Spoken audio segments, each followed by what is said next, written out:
नमस्कार YouTube family, कशा आहात? मस्त ना? मस्तच राहायचं. आता बघा आमची पूजेच्या आदल्या दिवशीची तयारी.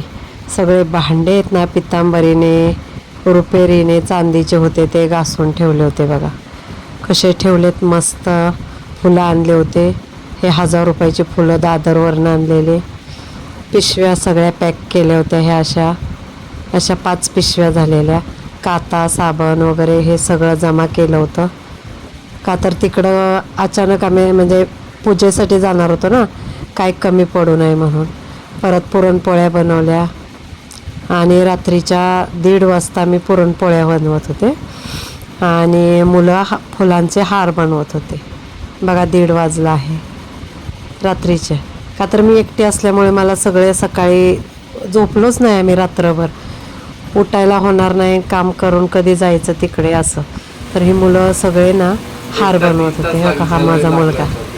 आणि गरम खूप होत होतं, खूप म्हणजे खूप गरमी आहे. त्याच्यामुळे उघडा बसला पंख्याखाली आणि हार बनवतोय.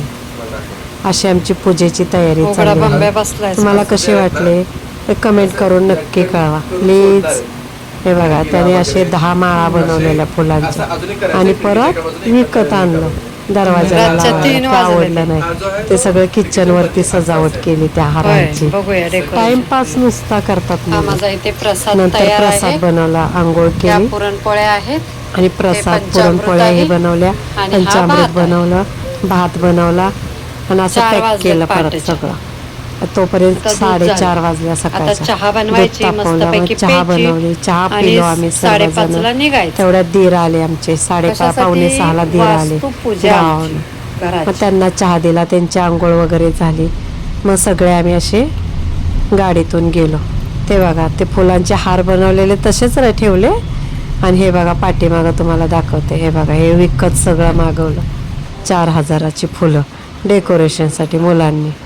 तिथं गेलो तर हे ब्राह्मण लोक सगळं मांडणी चालू होते. 2 जण होते, सगळे मांडणी चालू होती. मस्तपैकी मांडले. आणि ऊन एवढं समोरनं सकाळी 7:30 पावणे 8ला 7:45 वाजताचं हे ऊन आहे. केवढं ऊन आहे बघा. आणि ह्या उन्हात मी पूजेला बसले होते समोर. एवढं ऊन लागलं ना, खूप ऊन लागत होतं तोंडावरती. पूर्ण पूजा मी 2 तास उन्हात केली. नवीन असल्यामुळे पडदे वगैरे काय लावले नाहीत ना अजून, त्याच्यामुळे रांगोळी वगैरे हे सगळं घेऊन गेलेलो. हे बघा हे परत दरवाजाला मागवलेलं ते लावलं मुलांनी. कसं वाटतंय मम्मी? बोलला. म्हणलं छान वाटतंय.